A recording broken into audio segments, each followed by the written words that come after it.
ఉద్యోగం కోసం చూస్తున్నారా? ఓం శక్తి ప్రైవేట్ లిమిటెడ్ కంపెనీలో మార్కెటింగ్ జాబ్స్ 20,000 నుంచి 30,000 వరకు జీతం ఉంటుంది. సంప్రదించండి.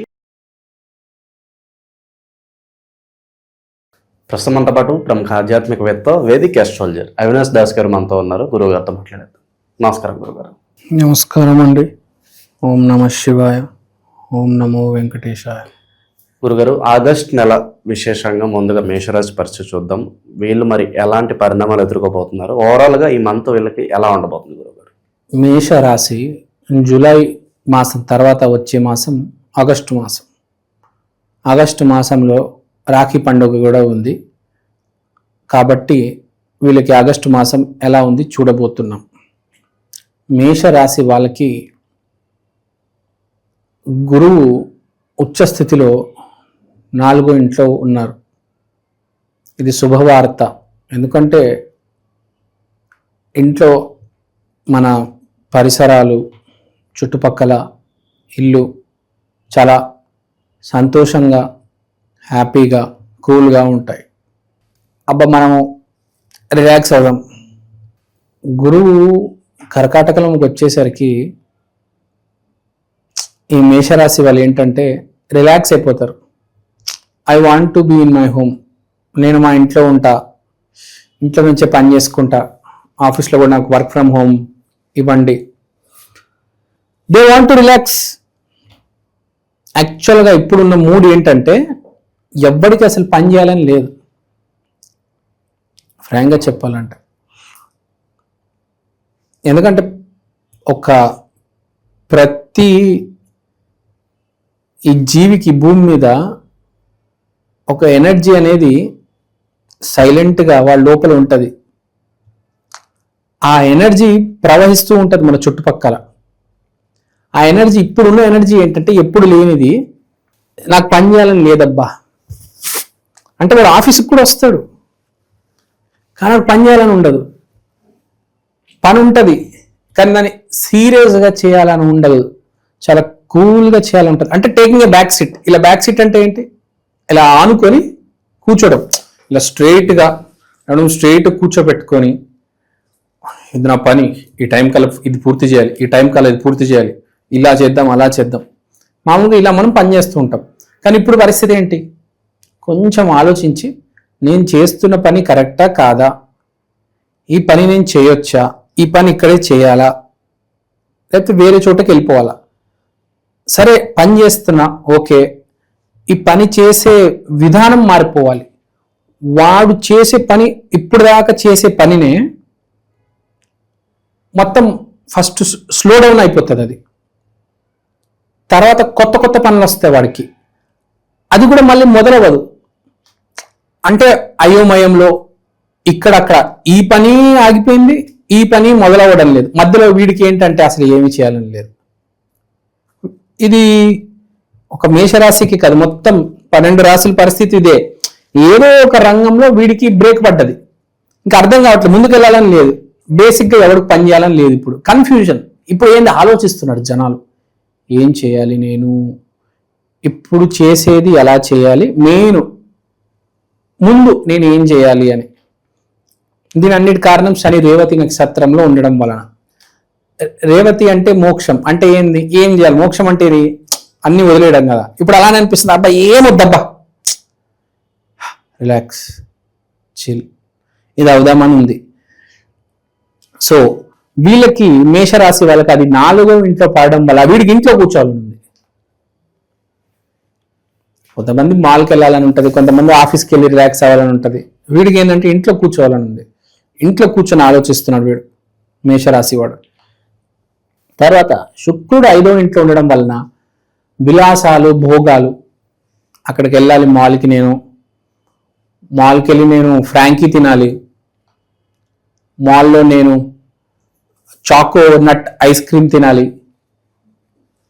కొత్త కొత్తవి ట్రై చేయాలి, బర్గర్ తినాలి, నేను కేఎఫ్సీలో, మెక్డీలో కాఫీ తాగాలి, అనుభవిద్దామని. సమ్ రిక్రియేషన్, స్పోర్ట్స్ యాక్టివిటీస్, అంటే బయటకు వెళ్ళాలి, చిల్ అవ్వాలి. బేసిక్గా ఇది ఉంది వీడికి. పని చేద్దామని మేషరాశి వాడికి అది అస్సలు లేదు. ఒక అమ్మాయి జీవితంలో వస్తే బాగుంటుంది, వచ్చే ఛాన్స్ కూడా, అవకాశాలు కూడా కనిపిస్తున్నాయి. వీడు అప్రోచ్ అవడమే లేట్. చాలా మంది అప్రోచ్ అవ్వక అలా ఉండిపోతారు, మిగిలిపోతారు. కానీ ఎవరైతే అప్రోచ్ అవుతారో మేషరాశిలో వాళ్ళకి చాలా ప్లస్ పాయింట్. తర్వాత సూర్యుడు 3వ ఇంట్లో ఉన్నాడంటే చాలా చేద్దామని, ఏదో ఒకటి చేద్దామని వీళ్ళకి అది ఉంది. ఒక సోల్ లెవెల్ పర్పస్ ఉంది వీళ్ళకి. చాలా లేట్ డౌన్ ఉన్నారు, వెనకాల ఉన్నారు, కానీ ఏదో ఒకటి చేద్దామని లోపల అనుకుంటున్నారు. ఆ థాట్ నడుస్తుంది వీడికి, మేషరాశి వాళ్ళకి. 2వ ఇంట్లో కుజుడు, బ్యాంక్ బ్యాలెన్స్ విషయంలో చాలా జాగ్రత్తగా ఉంటారు. ఎవరికైతే వాళ్ళ జాతక చక్రంలో మేషరాశిలో కొన్ని గ్రహాలు ఉన్నా, లేకపోతే వాడే మేషరాశికి చెందినవాడైనా, ఈ 2 మీకు ఒకవేళ చెల్లితే ఇవన్నీ మీకు ఇంపాక్ట్ అవుతాయి. సో తర్వాత రాహు కేతు మనం తీసుకుంటే 5-4 యాక్సిస్లో ఉన్నారు. 5-11 యాక్సిస్ ఏంటంటే ఒక పక్క రిలాక్సేషన్, ఒక పక్క మానిటరీ గెయిన్. అంటే రిలాక్స్ అవుతూ డబ్బుల గురించి ఆలోచించడం, మన దగ్గర ఉన్న డబ్బుల్ని ఎలా రెట్టింపు చేసుకోవాలి, మన శాలరీ ఎలా పెంచుకోవాలి అంటే ప్లానింగ్. వీడిని కలవాలి, వాడిని కలవాలి, ఈ ప్రపంచాన్ని ఇది చేసేయాలి, నేను ప్రపంచానికి అధిపతిని అయిపోవాలి, ఎదిగి సాధిస్తా, సింహాసనం మీద కూర్చుంటా, కిరీటం పెట్టుకుంటా అంటే కొంచెం నడుస్తుంది వెనకాల. బ్యాక్గ్రౌండ్లో చాలా స్టోరీ నడుస్తుంది మేషరాశి వాళ్ళకి. బేసిక్గా ఆలోచిస్తున్నాడు. బేసిక్గా వీడు అంతా బాగానే ఉంది. ఆ అమ్మాయి విషయం అని చెప్పాను, ఇప్పటికి వీడు స్టార్ట్ చేసుకుంటే కార్తీక మాసంలో పెళ్ళి అయ్యే ఛాన్స్ కూడా ఉంది, ఒకవేళ పెళ్లి యోగం ఉంటే. కానీ ఆ లవ్ జోన్లో ఉన్నాడు. వృత్తి వ్యాపారాల పరిస్థితి అసలు అన్నీ ఆగిపోయి ఉన్నవి నడుస్తున్నాయి, కానీ అన్ని డీలా పడిపోయి ఉన్నాయి. అంటే రెడీగా ఉన్నాడు, కానీ వీడు స్టార్ట్ చేయట్లా, ఆలోచిస్తున్నాడు. ఇంకో నెల ఆగుదాం, ఇప్పుడు ఏ నెల? ఆగస్ట్ తర్వాత ఏమొస్తే సెప్టెంబరా, అక్టోబర్, నవంబర్లో మొదలెడదాము. ఇప్పుడు ఆలోచిస్తున్నాడు వీడు, ప్లాన్ వేస్తున్నాడు, డబ్బులు ఉన్నాయి, లెక్కేస్తాడు. ఏదో మంచి అవకాశం రావాలి కదా, అప్పుడే కదా ఇన్వెస్ట్ చేసేది. తప్ప అవకాశంలో ఇన్వెస్ట్ చేస్తే మొత్తం బూడిద పాలైపోతుంది. సో వీడు ఇప్పుడు ఆలోచిస్తున్నాడు, నవంబర్లో ప్లాన్ చేస్తాడు. సో రిలాక్సింగ్ టైం ఇది. వ్యాపారం విషయాలు, ఉద్యోగాలు అలానే ఉంటాయి, మారే సూచనలు చాలా కనిపిస్తున్నాయి. సరే, ఉద్యోగ వ్యాపారాలు అయిపోయి, పెళ్లి ప్రేమలు అయిపోయి, ఆరోగ్యంకి ఏమి ఇబ్బంది ఉండదు. సూర్యుడు 3వ ఇంట్లో విపరీతమైన ఎక్సర్సైజ్ చేస్తాడు మేషరాశి వాడు, ఫుల్ స్కేల్ ఎక్సర్సైజ్. మళ్ళీ ఫిట్నెస్లోకి వెళ్తాడు, మళ్ళీ జిమ్ జాయిన్ అవుతాడు, మళ్ళీ క్యాలిస్థెనిక్స్ చేస్తాడు, మళ్ళీ టైకాండో చేస్తాడు, మళ్ళీ బాక్సింగ్ చేస్తాడు, మళ్ళీ ఆడవాళ్ళైతే డాన్స్ ఇన్స్టిట్యూట్కి వెళ్తారు, ఆ కథక్ అంటారు కదా, ఏదో ఉంటుంది అది, అవి జాయిన్ అవుతారు. దాని కూచిపూడి ఏవేవో ఉంటాయి. కొంతమంది సింగింగ్ కూడా చేస్తారు. అంటే ఎవరికి ఏ ఇంట్రెస్ట్ ఉందో వాడు దానికి పోతాడు కదా.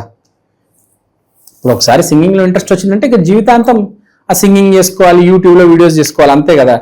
అంటే బేసిక్గా ఏవైతే మానుకొని ఉన్నారో అవన్నీ మళ్ళీ స్టార్ట్ చేస్తారు మేషరాశి వాళ్ళు.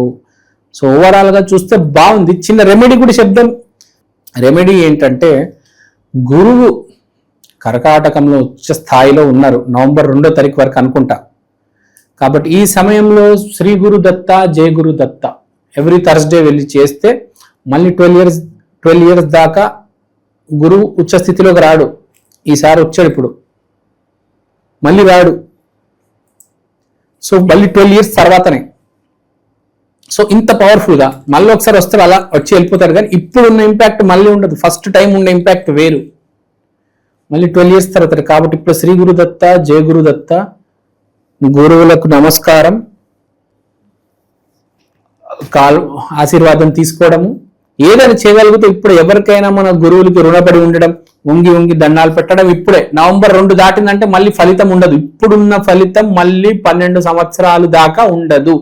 ఇప్పుడు చేసుకుంటే గురువులకి, దేవుడికి, అక్కకి, అన్నకి, నాన్నకి, అమ్మకి, బాబాయ్కి, ఎవరికైనా మీరు ఎవరినైతే నమ్ముతున్నారో బేసిక్గా వాళ్ళకి ఆశీర్వాదం తీసుకుంటే, పాదాభివందనం చేస్తే